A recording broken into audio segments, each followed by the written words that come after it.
एक असा भक्त ज्यानं भगवान विष्णूवर अखंड भक्ती केली.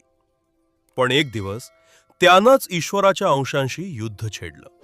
आणि ते युद्ध एक दोन दिवस नाही तर तब्बल 1000 वर्ष चाललं. पण हे युद्ध का झाले तुम्हाला माहित आहे का? हिरण्यकश्यपूचा अंत झाल्यानंतर त्याचा पुत्र प्रल्हाद दैत्यांचा राजा बनला. पण इतर दैत्यांसारखा तो क्रूर नव्हता. तो भगवान विष्णूचा महान भक्त होता. एके दिवशी त्यानं तीर्थयात्रेला जाण्याचा निर्णय घेतला. त्याच वेळी त्याला महान ऋषी च्यवन मुनी भेटले. च्यवन मुनींनी त्याला सांगितले, फक्त तीर्थात स्नान करून मन शुद्ध होत नाही. मन, वाणी आणि आचरण शुद्ध असलं तरच तीर्थयात्रेचं खरं फळ मिळतं. हे ऐकून प्रल्हाद अधिकच प्रभावित झाला आणि तो नैमिषारण्यासारख्या पवित्र तीर्थांकडे निघाला. तीर्थयात्रा करत असताना एका विशाल वटवृक्षाखाली त्याला एक दिव्य आश्रम दिसला. पण त्या आश्रमात काही विचित्र होतं. ध्यानस्थ ऋषींच्या बाजूलाच ठेवलेली होती भयंकर धनुष्य आणि असंख्य तीक्ष्ण बाण. प्रल्हाद चकित झाला.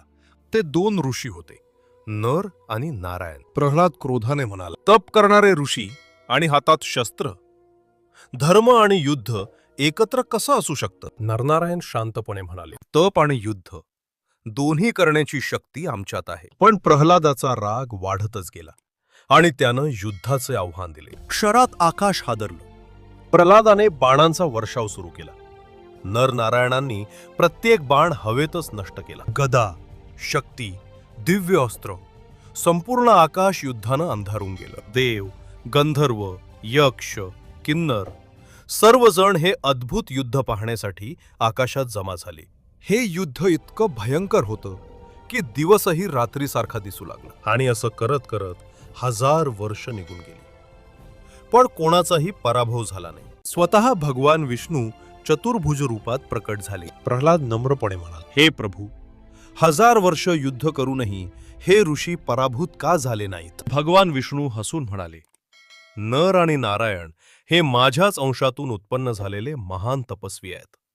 त्यांना कोणीही पराभूत करू शकत नाही. खरी शक्ती युद्धात नाही तर भक्ती, तप आणि आत्मज्ञानात आहे. हे ऐकताच प्रल्हादाचा अहंकार नाहीसा झाला.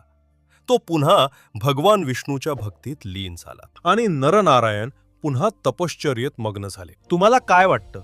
कमेंटमध्ये नक्की सांगा. हा व्हिडिओ तुम्ही यूट्यूबवर पाहत असाल तर चॅनल सबस्क्राईब करा आणि फेसबुकवर पाहत असाल तर पेजला फॉलो करा. धन्यवाद.